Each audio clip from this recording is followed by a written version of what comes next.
ny 940 ary ny 913 zao no hitantsika eo amin'ny anaran'i Jesosy fa Jehovah tompony maro no isandratra amin'ny fitsarana ary Andriamanitra masina dia iseho masina amin'ny fahamarinana. Haleluya. Ny 9:13 dia zao no voasoratra eo. Ary nanandratra ny feony izy ka nifamaly hoe masina, masina, masina Jehovah tompony maro, enika ny voninahiny ny tany rehetra. Haleluya. Zavatra voalohany aloha zany raha miresaka tsika fahamasinana dia tsy maintsy miaingytsika amin'ilay hoe ny Andriamanitra izay tompontsika dia masina izy. Haleluya. Ary misy fanamafisana mihitsy resahana eto. Raha ny 5:5 tapany faharoa dia mazava mahitsy be ny ilazany azy hoe ary Andriamanitra masina dia iseho masina amin'ny fahamarinana.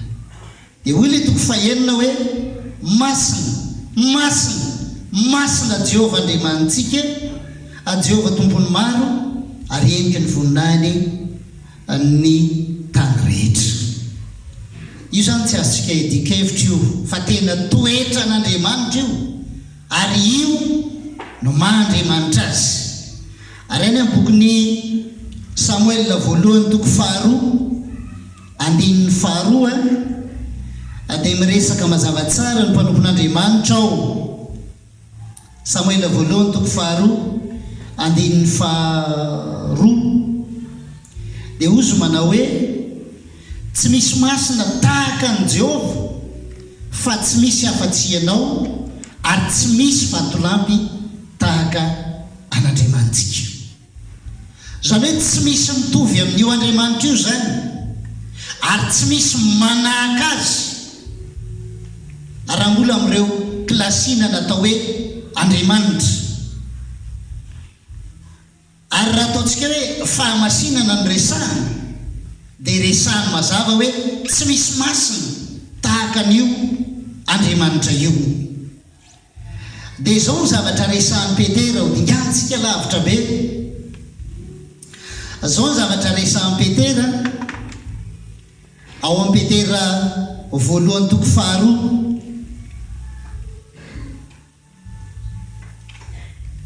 Petera voalohany 2:2 iresaka antsika olona indray izy eo. Dia zao ny resahany: fa ianareo kosa dia taranaka voafity, fanjakam-pisorona, firenena masina, olona nalain'Andriamanitra ho an'ny tenany mba ilazanareo ny hatsaran'ilay niantso anareo hiala tamin'ny maizina ho amin'ny fahazavany mahagaga. Dia ianareo izay tsy firenena akory fahiny fa ankehitriny efa olon'Andriamanitra, ary izay tsy namindrana fo fa ankehitriny efa namindrana fo. Haleluya. Eto zao io Andriamanitra masina io dia ozy hoe naka olona izy, naka firenena izy. Ho an'iza ozy? Ho an'ny tenany. Fa ny zavatra nampetrany izay atao hoe manavaka le izy dia hoe masina ho an'ny tenan'ireo olona ireo. Haleluya.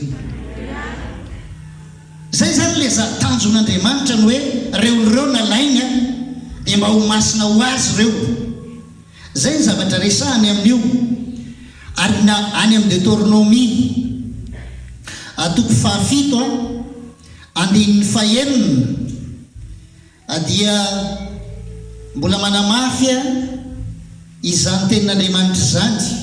Dia izao ny voasoratra hoe fa firenena masina ho an'i Jehovah Andriamanitra ianao, fa ianao efa nofidiny Jehovah Andriamanitra ho firenena rakotra sy ho azy mihoatra noho ny firenena rehetra ambonin'ny tany. Haleluya. Napetrany zany eo hoe raha niresaka andreo zanak'Israely izy eo ny resahany dia hoe nalain'ireo dia natao firenena masina ho an'Andriamanitra ireo dia ho rakitra soa azy mihoatra noho ny firenena rehetra, na dia samy olona nomboarin'Andriamanitra sy nataon'Andriamanitra daholo ary zany a le eto ambonin'ny tany dia nisy navahan'Andriamanitra manokana tao. Alleloia. Navahana tao natokana ho azy mihitsy dia nataony mihoatra noho ny firenena rehetra ambonin'ny tany. Raha ohatra ndeha ho resantsika hoe raha mitiavina zany ny olona rehetra mihoatra eto amin'izao tontolo izao dia ireo olona nofidiny sy nalainy ho an'ny tenany manokan'ireo dia manana tompo-pitiavana amin'ireo rehetrarehetra ireo. Alleloia. Zao zany ny zavatra voalohany ampitaina amintsika. Isika zany raha nalain'Andriamanitra dia nalainy ho azy itsika. Alleloia.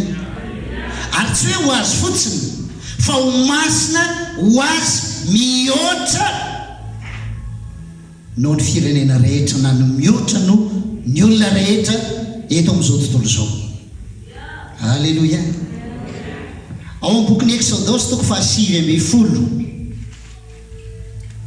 dia izao no hitantsika eo amin'ny anaran'i Jesosy. Exodosy 7:10 andininy 5 sy 9. Izao no voasoratra: koa ankehitriny raha iainy no feoko tokoa ianareo ka hitandrina ny fanekeko dia ho rakitra soa ahy mihoatra noho ny firenena rehetra ianareo, fa ahy ny tany rehetra dia ho fanjakam-pisorona sy ho firenena masina ho ahy ianareo, ireo teny rehetra ireo no ho laizainao amin'ny zanak'Israely. Mbola manamafy zany le zavatra niresantsika tany aloha izay rehetrarehetra izay. Zany hoe tokony ho tsapatsy ho fantatsika mandrakariva zany hoe rehefa nifidy Andriamanitra zany ka niantso olona, zany hoe rehefa niantso olona Andriamanitra dia nifidy an'ireo ho azy dia tsy nisarany atamin'ilay toetrany na ilay maha-Andriamanitra azy ireo olona ireo. Isika rehetrarehetra zany ohatra tsika zany nalain'Andriamanitra ho azy. Alleloia. Dikan'izay tsy afaka misaraka amin'Andriamanitra zany ny fiainantsika, tsy afaka misaraka amin'Andriamanitra ny anarantsika, ary tsy afaka misaraka amin'ny toetran'Andriamanitra ny toetrantsika. Fa raha misy zavatra iainantsika dia voatohin'Andriamanitra, misy zavatra ataontsika hoe mahakasika atsika dia eo foan'Andriamanitra misy fifamatorana zany, misy rohy amintsika sy amin'Andriamanitra. Zay zany ny fipetraka ilay izy. Ary zao ilay zavatra anankiray ngezabe, natao ho rakitra soa zany ianao, ho tahiry tsara, masina ho an'Andriamanitra, mihoatra noho ny firenena rehetra na ny olona rehetra. Alleloia. Zay zany tsika ireo dia mipetraka zany ao anatin'izay rehetrarehetra izay le hoe zavatra takian'Andriamanitra amintsika zany dia izao le mba hitovizantsika amin'Andriamanitra, na hanahafatsika n'Andriamanitra na hianarantsika n'Andriamanitra. Jerevi tsara fa ny zanaky ny olona raha miteraka tsika, raha vao tsy mitovy amintsika le izy, nareo moa zao mbola tsy niteraka ny akamaroanareo, fa agnay izay dia hafahafa ny ndraindray mety hafahafa hoe ohatrany tsy mitovy aminaty izany fa ngemba tsy azanako ary ty fa reha mitovy aminazy fiaira mitsika ray tonga dia tsy mila manontany tsony nareo fa za fotsiny jerena dia fantatrareo io. Za zao rehefa misy fivoriana ohatran'izao betsaka ny tsy dia mahafantatra an'ireny zanako ireny, fa raha vao mahita an'izy ireny dia tonga dia izao paster tsy anontaniana tsony ilay zanakao hoe zanak'izy nareo, satria zay zany le andeha ataontsika hoe lozika an-javatra nga. Fa izao ny zavatra ampitaiko amintsika itsika zanak'Andriamanitra zany dia tokony hanahaka an'Andriamanitra. Halleloia. I Paoly ndray mandeha nyresaka ny amin'ny bokin'ny Korintiana any dia izao nyresany hoe aoka hanahaka ianareo tahaka ny anahafako amin'i Kristy. Dia any amin'ny epistily hafa indray izy miresaka hoe aoka hanahaka an'Andriamanitra ianareo tahaka ny zanaka malala. Dia isika rehetrarehetra izao zany rehefa natao hoe ho zanak'Andriamanitra nalain'Andriamanitra ho azy dia hanahaka an'Andriamanitra, ary le fanafana an'Andriamanitra dia le toe-panahy ary anisan'izay ilay fahamasinana satria toetra n'Andriamanitra io. Halleloia. Ny fanontaniana mipetraka ary manoloana an'izay rehetrarehetra izay dia ny hoe fa ahoana moa zany ny tokony ainantsika amin'izany zavatra izany. Maky alohantsika alohan'ny hidirantsika lalindalina amin'ny fanazavana anazy io. Ao amin'ny amin'ny Levitikosy atoko 1:10 dia ny 4:7 sy ny 5:7. Zao ny zavatra hitantsika eo. Fa izaho moa Jehovah-Andriamanitra reo dia manamasina ny tenanareo ka dia ho masina ianareo satria masina aho, ary aza manoto ny tenanareo amin'izay zavatra mandady na mikisaka amin'ny tany. Fa izaho Jehovah izay nitondra anareo niakatra avy tany amin'ny tany Egipta mba ho Andriamanitra reo ka dia ho masina ianareo satria masina aho. Halleloia. Andriamanitra mihitsy zany no mitaky an'izy hoe zany rehefa nanafitra anareo nanala anareo tany amin'izao tontolo izao dia nitondra anareo atoandro, nanala anareo tany amin'ny fandevozana, nanala anareo tany amin'ny reka sy ny sisa rehetra amin'izao tontolo izao dia nitondra anareo ho ao amin'i Jesosy, na ho ao amin'ny fahasoavana, ho ao amin'ny sitrapon'Andriamanitra. Ny zavatra takiko rehefa nahazo famondram-po, nahazo ny fitay sy ny fahasoavana ianareo dia izao aoko ho masina ianareo satria masina. Halleloia. Dia amafisin'ny Petera io ao amin'ny Petera voalohany toko voalohany. Petera voalohany toko voalohany ny 7:10 hatramin'ny 9:10 dia izao ny voasoratra eo.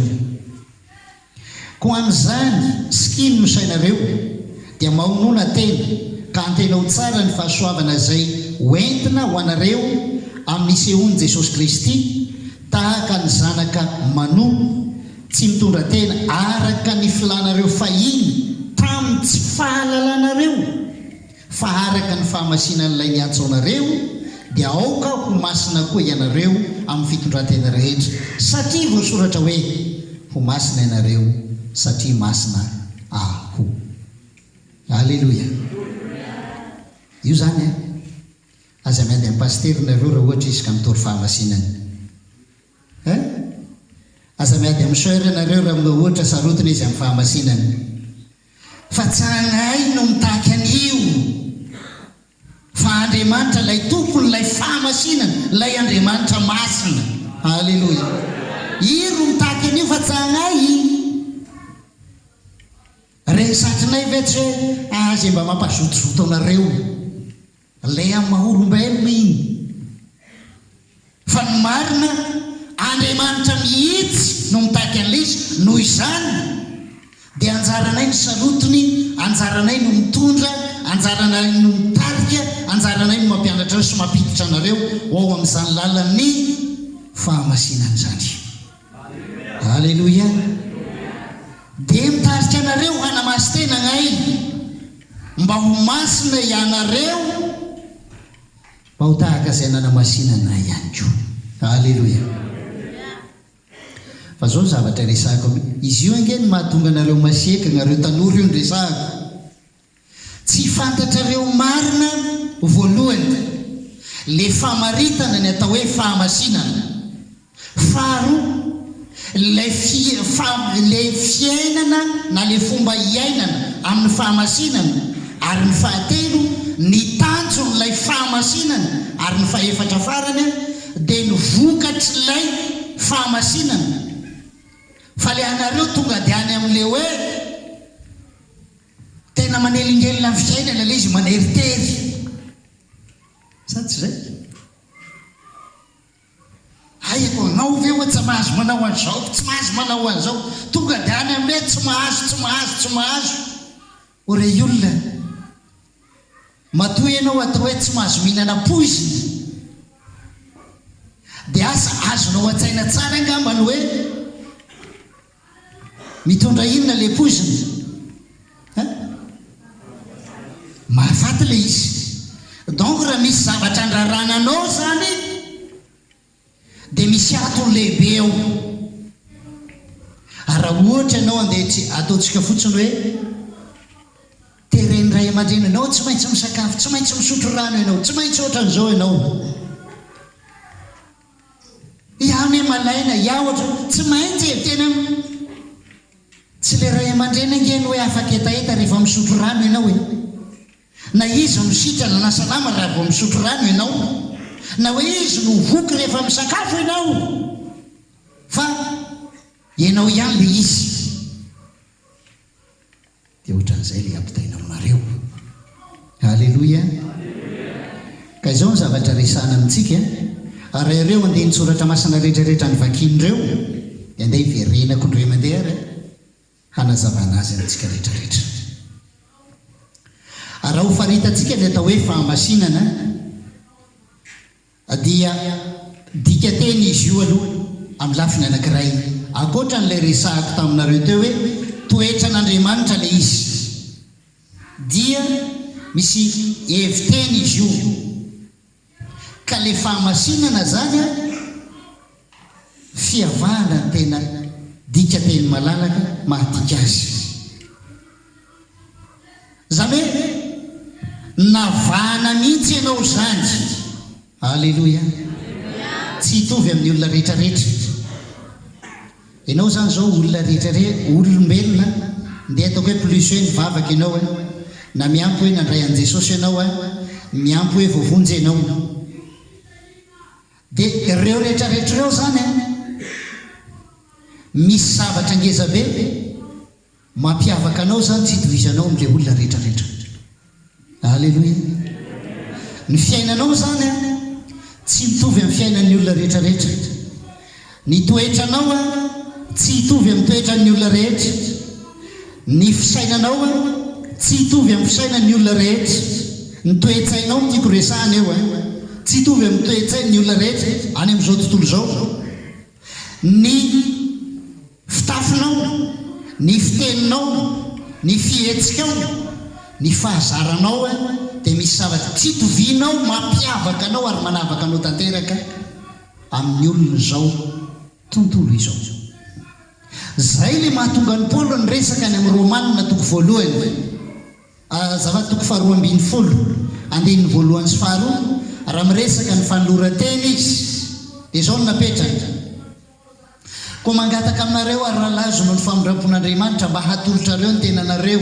ho fanatitra velona masina sitraka Andriamanitra dia fanompom-panahy mety ataonareo zay ary aza manaraka ny fanao zao tontolo zao avetsika ary aza manaraka ny fanao zao tontolo zao fa miovany fanavaozana ny saina hamantaranareo ny sitrapon'Andriamanitra dia izay tsara sady ankasitrana no marina halleloia donc tsika zany samy hafa mihitsy zany ny fiainantsika tao amin'izao tontolo zao sy ny fiainantsika aty amin'i Jesosy halleloia ary zay le resany manao hoe tsy mitondra tena araka ny filanareo fahiny tamin'ny andro ny tsy fahalalànareo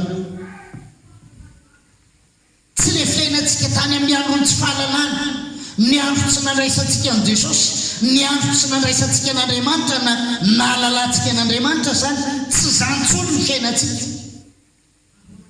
fa misy fiainana miavaka mihitsy ao halleloia misy fiainana miavaka mihitsy ao fa raha ohatra ka ny fiainantsika mitovy amin'ny andro fa isika atao fotsiny hoe mivavaka dikan'izay tsy masinantsika zany zay satria mbola manana fiainana mifangaro amin'ny fiainan'ny andro dia izay le resany hoe rehefa nanolo teny ianao mba ho fanatitra velona masina ho an'Andriamanitra dia izao aza manaraka antsona ilay fanao ny ady.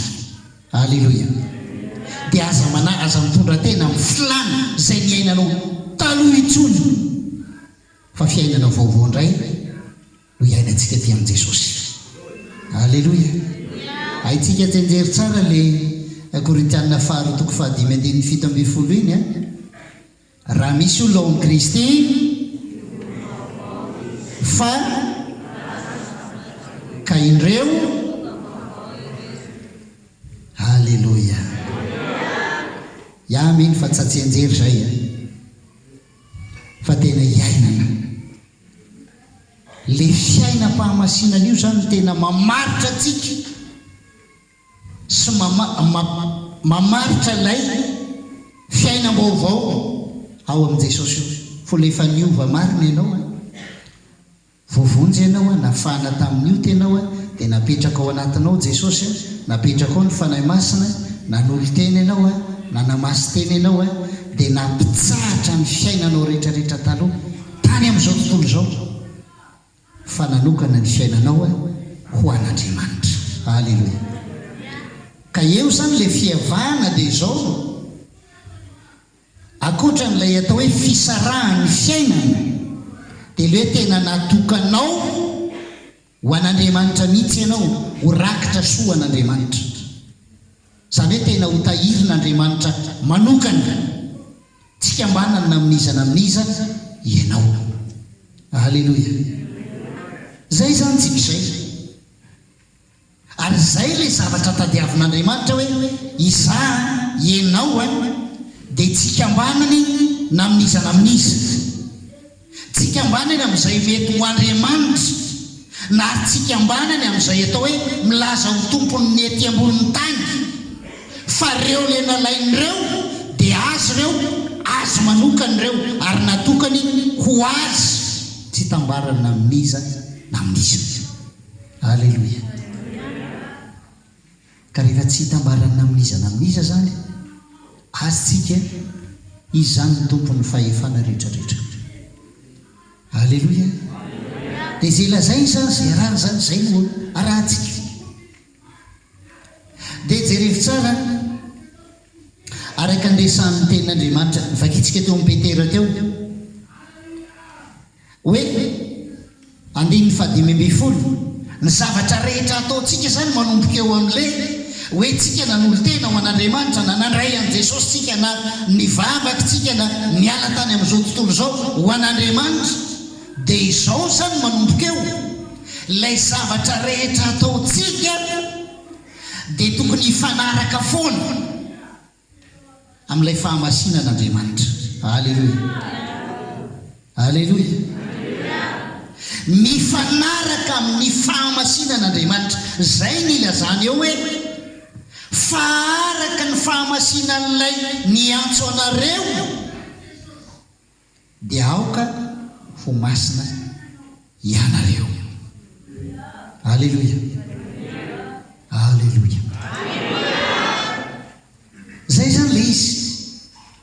Raha ohatra zany mihira ho an'Andriamanitra na mideran'Andriamanitra, raha ohatra zany mitondra tena ohatra amin'ny zavatra be dia be zavatra azontsika resahana, zay zavatra rehetrarehetra ataontsika zany dia tsy miala na hoe tsy mifandiso fa mifanaraka tsara amin'ny fahamasinana io Andriamanitra ilay niantso sy mifidy atsika io. Halleloia.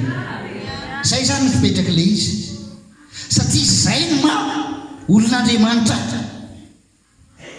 Ohatranao zao raha mbola zanaka ao anatin'ny tokantrano dia tsy ny tokantrano rehetra tompoko na ny fianakaviana rehetra ny ankohonana rehetra dia misy karazana ohatran'ny stadio kely ao anatin'ny tokantrano hoe ifampitondrana fitsipika kely ifampitondrana ao. Tsy misy hoe mandeha amin'izao zany hoe sanirana manao zay tiany atao fa miara-mihinam-bary fotsiny tsika dia rehefa misakafo fotsiny tsika dia samy vita dia inona ny ilainao dia inona ianao dia inona anao dia misy fitsipika kely ifanarahana foanao ifampitondrana ao anatin'ilay tokantrano. Dia zay zavatra ataon'ny zanaka zany dia mifanaraka tsara amin'io fitsipika kely ao anatin'ny tokantrano. zay le izy. Fa rehefa mifandisa amin'izay dia masiaky baba na masiaky neny. Manjary misy zavatra mikorotanao raha vao tsy mifanaraka izay zavatra izay. Dia tahaka an'izay zany tsika eo anatrehan'Andriamanitra. Ary raha vao ohatra hoe tsy hifanaraka amin'ilay fahamasinan'Andriamanitra ny zavatra rehetrarehetra ataontsika, dia tratrana olana foana tsika, atratrana zavatra manahirana.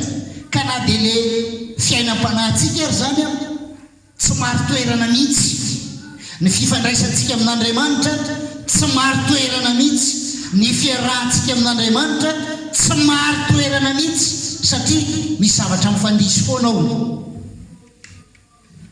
Any amin'ny boky ny Amosa any, asa Amosa 4:7 angamby izay raha tsy diso fitadidiny tenako.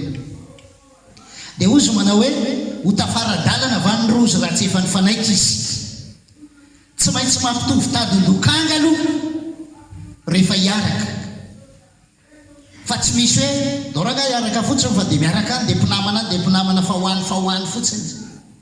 Fa tsy maintsy misy zavatra hitovizanao, iarahanao ary hifanarahana dia mampitovy ny zavatra rehetrarehetra mba hahafahana mampaharitra n'ilay fiarahana. Zay nila zao tsy afaka haritra mihitsy zany fifandraisantsika na ny fiarahantsika amin'Andriamanitra ary tsy ho maro toerana ary raha ohatra ka misy zavatra ataontsika tsy mifanaraka amin'ilay fahamasinan'Andriamanitra. Dia jerevy tsara raha mamakytsika ohatra, raha miresaka tsika resaka fitafiana, tsy maninona ho resahako eny ilay izy. Raha amin'ny zavatra resahany Baiboly ao amin'ny Petera 1:7 manomboka eo amin'ny 7 hatramin'ny 5, dia izao no hitantsika eo. Fa aoka ny firavanareo tsy ho zavatra eny ivelany toy ny firandranam-bolo sy ny firavabolamena na ny fiakanjona, fa aoka toetra miafina ao am-po zay tsy mety ho lo dia ny fanahy malemy sady miadana zay soa indrindra eo imason'Andriamanitra. Fa tahaka izany ny ravahany vehivavy masina fahiny zay manantena an'Andriamanitra sady manaiky ny vadiny.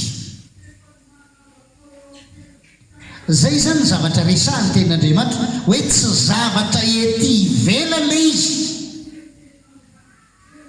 fa tsy maintsy mifototra foana amin'ilay fahamasinan'Andriamanitra. Hoe tena miavaka tsara raha ndeha ho resantsika fotsiny hoe amin'izao tontolo izao. Ao anatin'izay rehetrarehetra izay dia me ataontsika hoe na miresaka fiaingona nareo indray mainty dia tsy azo atao ve zany ny miaingo, tsy azo atao ve zany zao araka le resahako teo hoe le tena mahamaika dia le hoe tsy azo atao. Fa raha mamaky tsika ny amin'ny Salamo 100:7 dia izao ny zavatra resahana eo: ny olonao dia mazoto manolo tena amin'ny andro anafianao amin'ny fiaingona masina tahaka ny ando ateraky ny maraina ho anao ny zatovinao. Anareo tanora mihitsy ary resahany amin'izay. Zay zany zavatra azo atao ny miaingo, fa tsy misaraka amin'ilay fahamasinana ilay izy. Halleloja. Tsy afaka misaraka amin'io. Fa raha tonga ty am-piangonana hanatrika an'Andriamanitra hivavaka sy ny sisa zay ianao zany, dia tadidio tsara fa amin'ny fiaingona masina. Zay ny takiny ten'Andriamanitra. Ary any amin'ny Salamo 7:20 ny 1 sy 2 dia misy zavatra mazava be mihitsy resahany eo. Izao ny resahany: manomezany Jehova ry zanak'Andriamanitra, eny manomeza voninahitra sy hery ho an'i Jehova, omeo an'i Jehova ny voninahitry ny anarany, miankoofy eo anatrehan'i Jehova amin'ny fiaingona masina. Halleluja. Halleluja. Rehefa ho any am-piangonana nareo zany ary fanompo an'Andriamanitra reo, iankohoka andikany eo olona andeha hitady an'Andriamanitra, anaiky an'Andriamanitra, tena ametraka n'Andriamanitra ao ambony eo amin'ny fiainana dia azadino ilay fitafiana masina. Halleloja. Azadino io.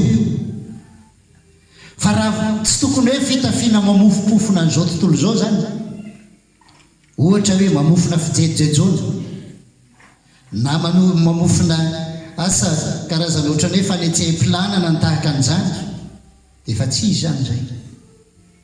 Satria Andriamanitra zany nomena voninahitra ao anatin'ilay izy fa tsy izaho na ianao. Halleloja. Zay ilay izy Andriamanitra nomena voninahitra fa tsy ianao, ka raha tonga any ianao tsy ampidera-tena fa hideran'Andriamanitra. Halleloja. Tsy hoe iaho manam-bolaka dia hividy an'izay azoko vidiana, dia avy ianao se tonga avy any dia ataoko taratara mihitsy aho vao miditra ao am-piangonana, dia avy eo herika any aby zetikety modieko miditra avy any afara any dia tadieko mitady plasy analoha any aho, amin'izay mieriketika any amiko daholo ny olo rehetra. Tsy izay. Tsy ianao no deraina fa Andriamanitra ny Tampo. Halleloja. Ianao zany raha andeha ny an-dalambe eny, tsy ianao no deraina fa Andriamanitra ny tampony loha. Zay Andriamanitra ny antso anao hoe ianao zanako tsy mitovy amin'ny olona rehetrarehetra anao, na eny an'arabe, na any atsena, na any am-piangonana, na any amin'ny lanonana, na aiza, fa ianao zanako mihoatra no rehetrarehetra eo ianao. Halleloja. Noho izany zany tsy hoe any am-piangonana ihany manao montemontana, dia any ihany manao metimety tena mba ny ange le tifirin'ny paster seur le mbo pilipitra reny itsy ny tena tsy zakako, dia aleo aloha mba mananonana fa andreo mampasika azy. Tsy zay le izy. Tsy tahotra anay fa tahotra an'Andriamanitra. Halleloja.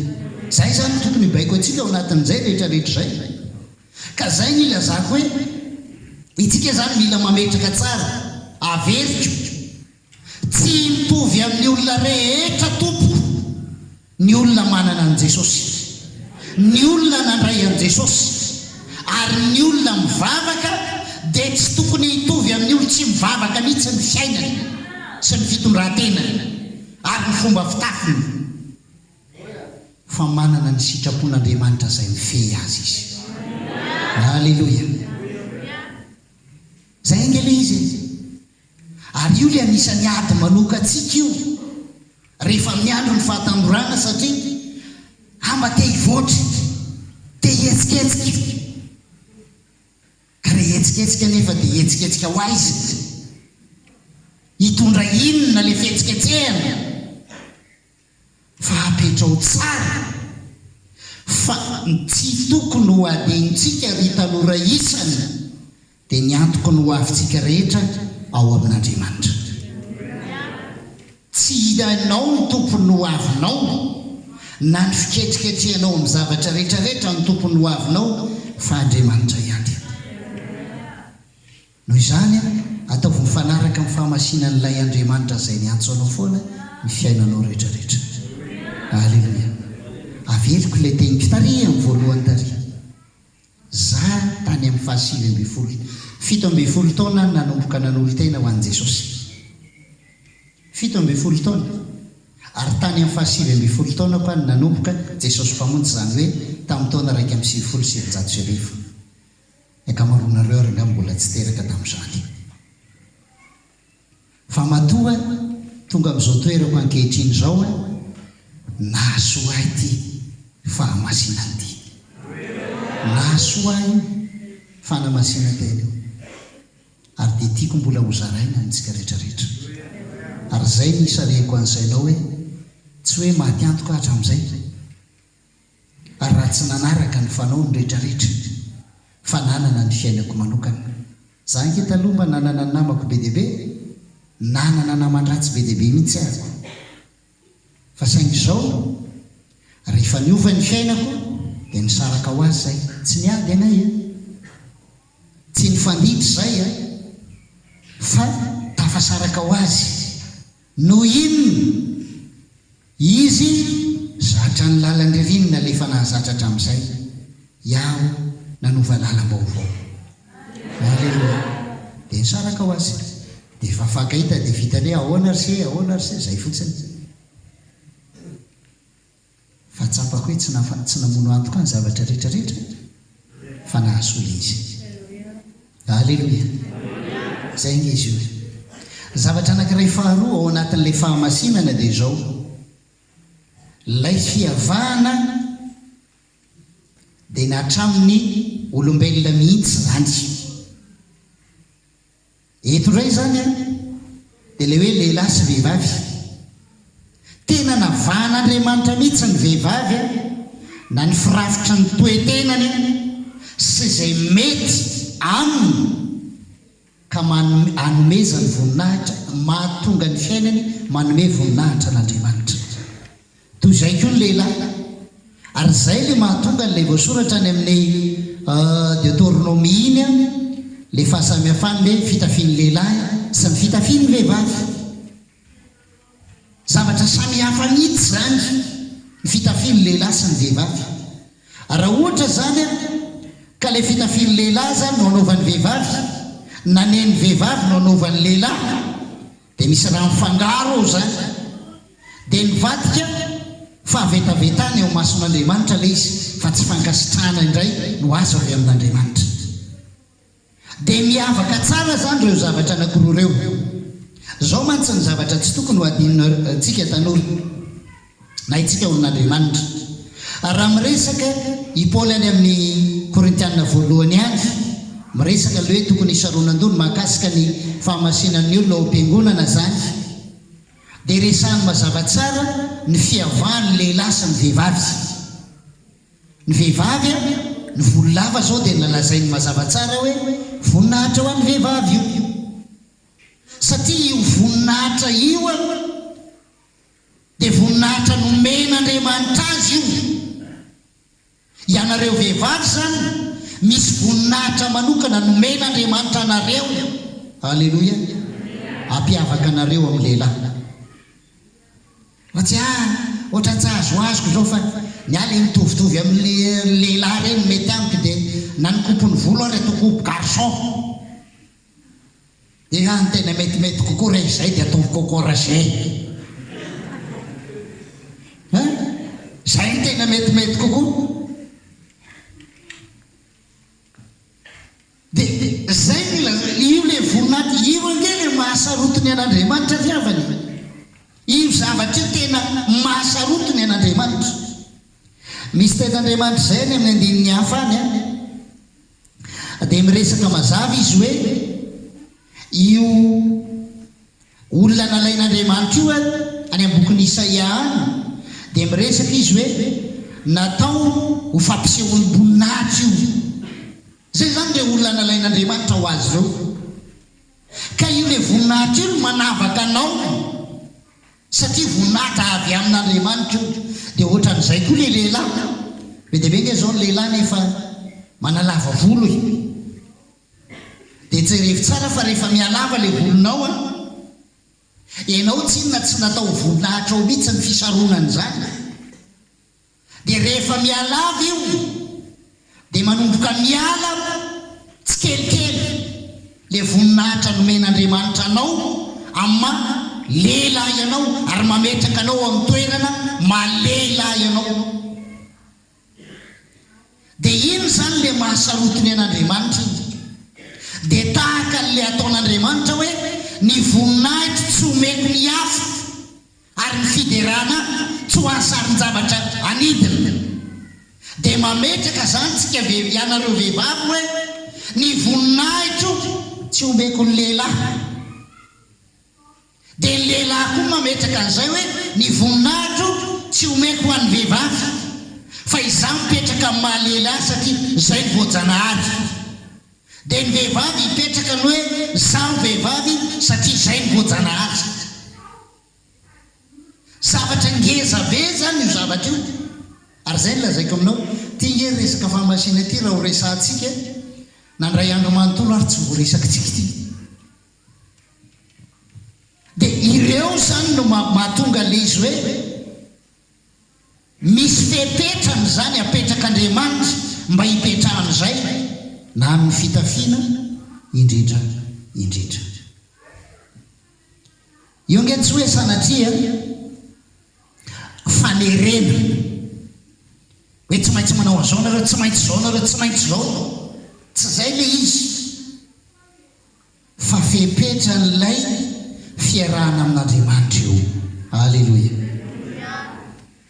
Satria zao nge ny zavatra zadino ry tanora namana, fa io fahamasinan'io dia ambarako aminareo fa anisan'ny fitaovam-piadiana anankiray atao hoe mahery vaika io hoe tsika miseda sy miatrika ny fiainana.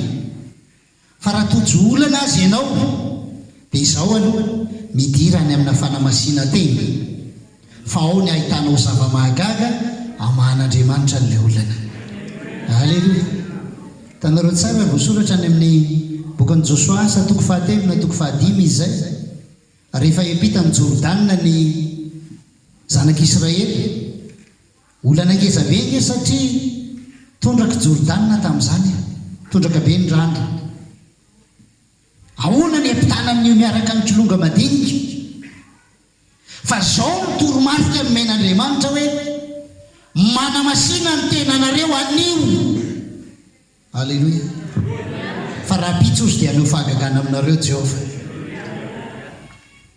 Zany hoe nisan'ny fitaovana hoe tsika miady io zany amahana ny olana zay mitranga eo amin'ny fiainana, ary hoe tsika mandresy ny fahavalo sy mihoatra ny zavatsarotra rehetra zay atreantsika eto amin'izao fiainana zao. Alleluia. Zay zany le izy. Dia ohatritsika ihany koa, raha ohatritsika hideran'Andriamanitra, hira indray ny resahako eto zao ange, samy hirana itsika na izao tontolo zao, tsy misy olona tsy mihira zany, na mihira fiderana io, samy mihira fiderana daholo. Ty misy zavatra kely resahako fotsiny.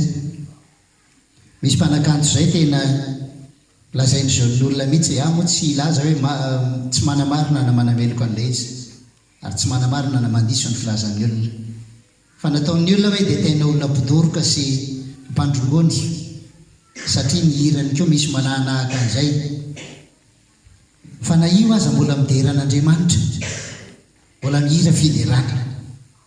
Fa ity zavatra ity zavatra resahako aminareo, Andriamanitra ndray mandeha laza ny ambokiny Oseany manao hoe atsaharo ny finaonaona ny hiranareo, fa maninona ozy?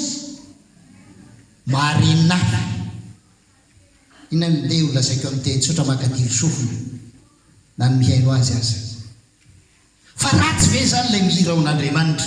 Tsy ilay mihira ao an'Andriamanitra ny ratsy, fa misy zavatra takian'Andriamanitra ao. Alleluia. Dia virenako ihany le hoe tsy afa-misaraka amin'ilay fahamasinan'Andriamanitra tsika, tsy afa-misaraka amin'io. Ao anatin'ilay fiderana zany tsy afaka ianao hoe ny anasongadina ny tenanao na ampiseho ny maizy ianao, fa ampiseho ilay toe-panaraka an'Andriamanitra. Alleluia.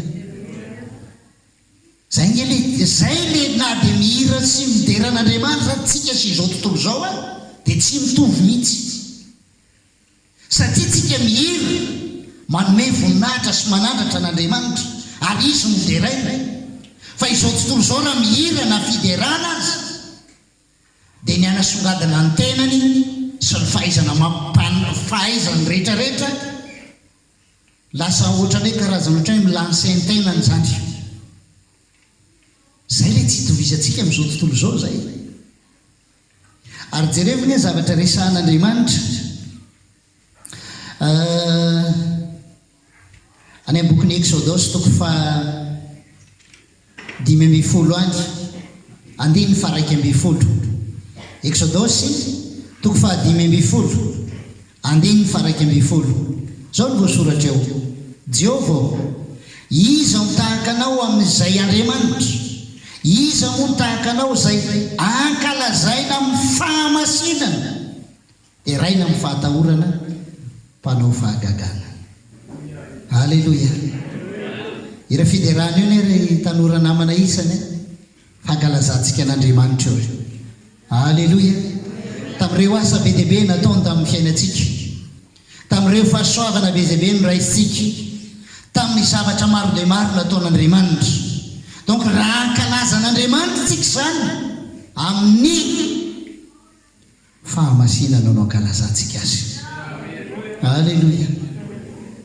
Zay mahatonga antsika hoe rehefa mihira reny dia ataova amin'ny fahatsoram-po, amin'ny fitiavana, amin'ny fanajana an'Andriamanitra le izy, fa tsy azonao afangaro sanatria fijejojejono na fisehosehono, tsy zay mihitsy. Fa raha vao zay no ao anatin'ilay fihirana dia mazava loatra fa izao madilo ny sofin'Andriamanitra. Tena madilo ny sofin'Andriamanitra. Anao zay mieritreritra ao soa zay tena ao tsara indy, fa Andriamanitra manampina ny sofina tena tsate andrea zay tsony ary raha mbola misy famerina,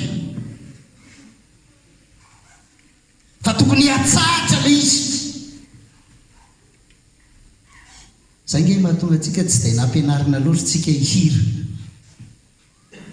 satria zany firana zany tokony voajanahary amintsika zany, satria tsika dia nomena vava, nomena lela hankalaza an'Andriamanitra. Halleloia. Tsangano hoe ny-tanana izay tsy manana lela, manana lela aby dia manana vava aby. Halleloia. Dia ampidrao tsara hoe natao hankalazako an'Andriamanitra io. Fa dia ny zavatra rehetra atao zany dia mitonjy fa masin'Andriamanitra. Zay arahako, ekeko, toboiko ary mbola anakinako no aviko manontolo. Halleloia. Zay zany le fipetraka le izy. Ka zay ny zavatra ampirisihana sy ampahirezana antsika.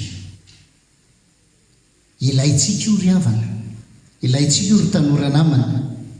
Betsaka moa tena ataoko hoe raha iresaka eto tena tsy ho vitantsika na mandra-parivony andro ary, fa hamaraparanako azy dia ho ia hoe misy zavatra anankiroa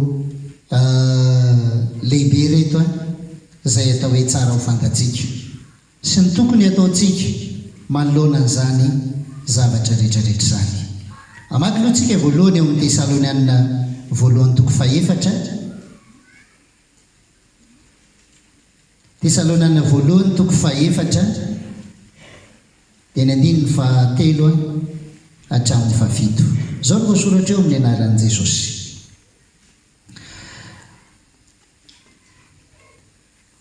Tesalonianina voalohany toko faefatra andininy fahatelo hatramin'ny fafito.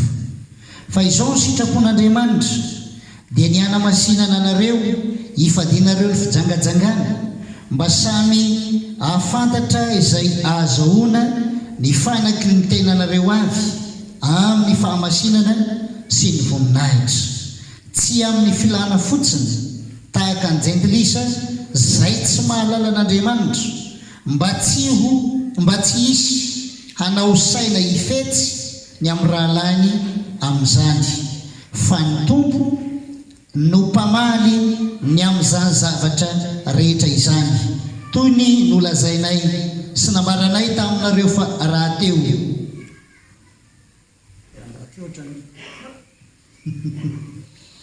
Tsy nirehatra le izy azafady fa Andriamanitra tsy miantso antsika eo amin'ny fahalitono fa amin'ny fahamasinana. Halleloia. Zay zany le izy zay sitrapon'Andriamanitra zany ny miantso antsika ho amin'izany fahamasinana zany.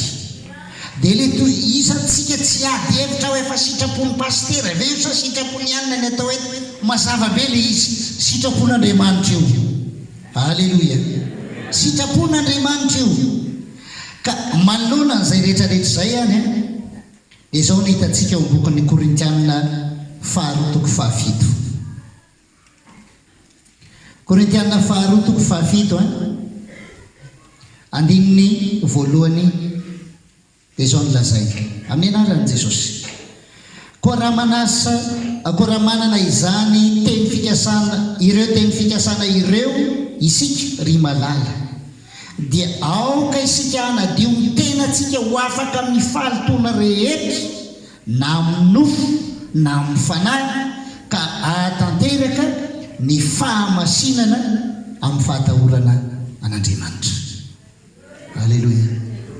Tokony ataontsika zany amin'izao dia izao manadio ny tenantsika ho afaka amin'ny fahalitoana rehetra. Alleluia. Na amin'ny nofo izy na amin'ny fanahy io mba hahatanteraka ilay fahamasinana. Zay zany tokony ataontsika hanadio ny tenantsika. Fa na Jesosy zange mba azonao an-tsaina moa inona ny antony aretan'i Jesosy sy nandatsahana ny randry. Raha ny voasoratra ny amin'ny Hebreo toko 7:10 asa 14 zay dia izay nilazay ny tenin'Andriamanitra hoe fa niaritra tany ivelany tamin'ny vavahady izy mba hahamasina antsika amin'ny randry. Alleluia. Io zany zay no antony diovina mihitsy ianao zany. Zay asan'Andriamanitra zay fa ianao koa dia mila manadio ny fiainantsika mba hananantsika sy hatrarantsika zany fahamasinany zany. Alleluia. Zay tsy mijangajanga tsontsika miala amin'izany. Zay kely mahatonga miala tsiny amin'ny resaka foana matetika amin'ilay tanora hoe tsy mety alio mifampisimpasipa io raha tsy fitiavana io fa sary fitiavana. Aleo dia lazaina aminareo ny marina. Sary fitiavana io fa tsy fitiavana. Fa io fitiavana io amin'ny fotoan'andro io mitranga foana. Fa ohatran'ny hoe te handrosalosa akavansa sa tsy haiko. Zay ilay tanora tadidio fa fijangajangana nefa zany rehetrarehetra zany. Tsika zany tsy mety amintsika ianona ho sipany ianona dia ianona koa sipany ianona dia reno ny tanora fa couple. Re olona couple itony ifampitondra makaiza tsay izay fa masino tsara aloha ny tenanao dia miandrasa tsara fa ozy ilay soratra hainareo tsy anjery zao hoe mbola ho avy ny anjaranao. Aza mainka amin'izany amasino tsara aloha ny tenanao diovy. Dia rehefa voadio ianao dia tehirisy tsara zay fahadiovanao zay. Alleluia. Hajao zay dia miandrasa ny fotoana mahamety azy, miandrasa ny fitarian'Andriamanitra. Alleluia. Zay zany tsika zao aza manaiky voakasokasoka na vo isy petipetina amin'ny zavatra hafa fa mba tena ho voatokana ho an'Andriamanitra ianao. Alleluia. Ary io zany mbola mafisiny Paul io any amin'ny Titosy toko faharoa. Titosy toko faharoa andiny 1:12 hatramin'ny 7:10 dia zao no voasoratra eo amin'ny anaran'i Jesosy. Fa efa miseho ny fahasoavan'Andriamanitra zay famonjena ny olona rehetra, mampianatra antsika handany izay toe-panahy tsy araka an'Andriamanitra sy ny filàny zao tontolo zao, ary ho velona amin'ny onony sy ny marina ary ny toe-panahy araka an'Andriamanitra amin'izao fiainana ankehitriny zao, miandry ny fanantenana mahafinaritra sy ny fisehoan'ny voninahitr'Andriamanitra lehibe sady mpamonjy antsika dia Jesosy Kristy, zay nanolotra ny tena ny hamonjy antsika mba hanavotany antsika ho afaka amin'ny ota rehetra sy hanadiovany ny olona ho an'ny tenany sady ho mazoto indrindra amin'ny asa tsara izany. Zay zany zavatra mafisin'ny apôstôly eo hoe tena ananantsika fiainana mahadio satria anisany mametraka ilay atao hoe fahamasinany zany fahadiovan-jany. Ary dia izay no ampianarina mandahy ilay toe-panahy tsy araka an'Andriamanitra tsika na fivavahan-diso na zavatra tsy araka an'Andriamanitra rehetrarehetra, indrindra moa ny filàny zao tontolo zao. Tsy manaiky an'izany tsika mandahy an'izany. Alleluia. Satria mitsinjo ny hoavy ny fiainantsika rehetrarehetra tsika mba iorena n'ilay fanantenana mahafinaritra iainantsika ankehitriny. Halleloia. Farany ao amin'ny Efesianina 4:7